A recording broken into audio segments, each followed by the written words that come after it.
Hi. So I want to talk about the books that I read in August. I read five books, some intense, well, one intense, and others fairly fun and light.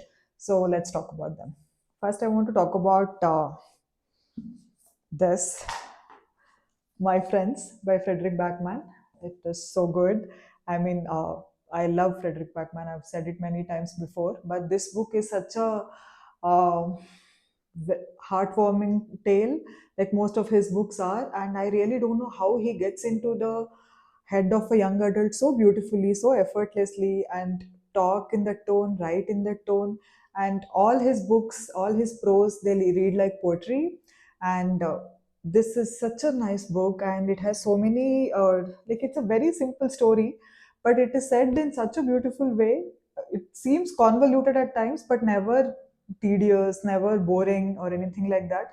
It is in parts, but each part is so uh, vital to the whole story that it reads very, very wonderfully. And there are so many nice quotes.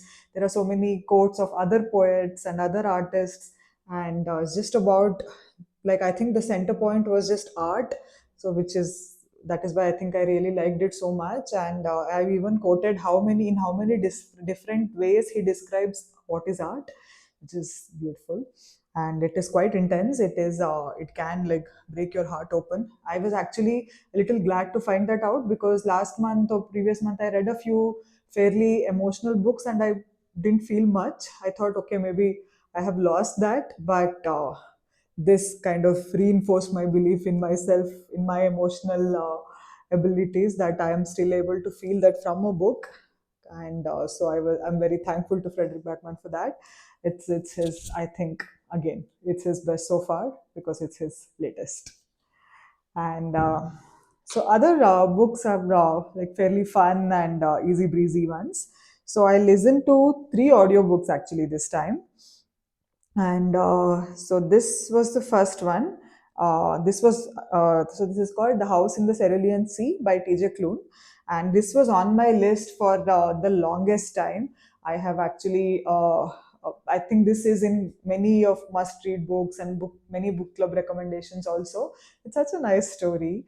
It is basically fantasy, but like very unusual take on this matter. And I could actually relate so many of it to mental illness, and how people with mental illness are treated actually. I think so each of I It's a little difficult in the beginning to actually understand what are they talking about. But once you get into it, it is such a nice book, and it is so heartwarming, so wholesome. And all the characters, you'll end up liking them, and you'll end up rooting for them. I think that's what a good book does. So very, very nice book. Now I know why is it in so many of the must read recommendations. So after this I ran out of credit, so I had to listen to all the other audible books which are available for free. So this is the second book I listened to. It's called yeah, it's called Love at First Psych. And so this is a very nice, it's by Cara Bastone. And it's a very nice novella kind of thing. It's not a long book, and it's just basically these two people who have psychology as a subject, and they do this study to prove the existence or disprove its existence of love at first sight. So they interview couples, and then they have these questions, and they ask them about their what is their morning coffee routine and all of that. Basically, just to see if the concept exists or not. And obviously, there is no one right answer to it, but I really like how the characters kind of find their own way through all these other couple stories. There's a very nice banter between them, very witty and very intelligent banter, which is what I like. And it's a nice fun read. So that was nice. Then I listened to this Game of Nines. It's by James Patterson. It is like the main character is voiced out by Shailene Woodley from the Fault in Our Stars. So it's such a nice thriller, and it's basically, I like serial killer stories.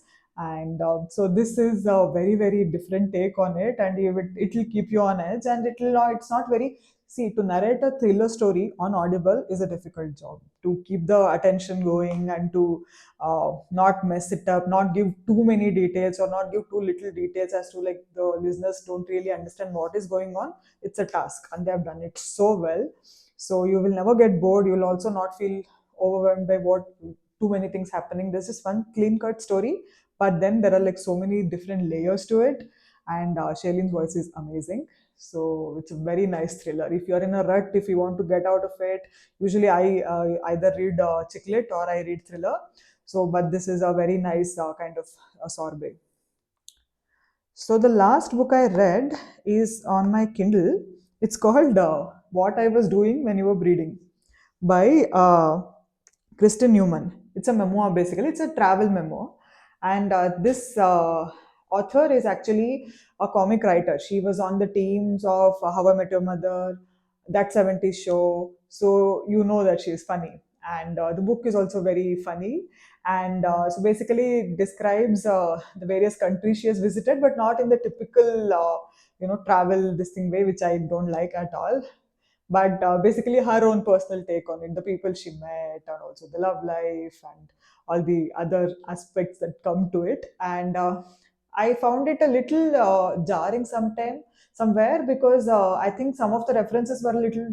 I mean, I didn't get them because these are, I think, late 90s and early 2000 pop culture references. My reference for them is basically Friends and Sex and the City. This reads very much like Sex and the City, and so it has a lot of those elements, and so some of them I could not really relate to, so I found it okay, whatever.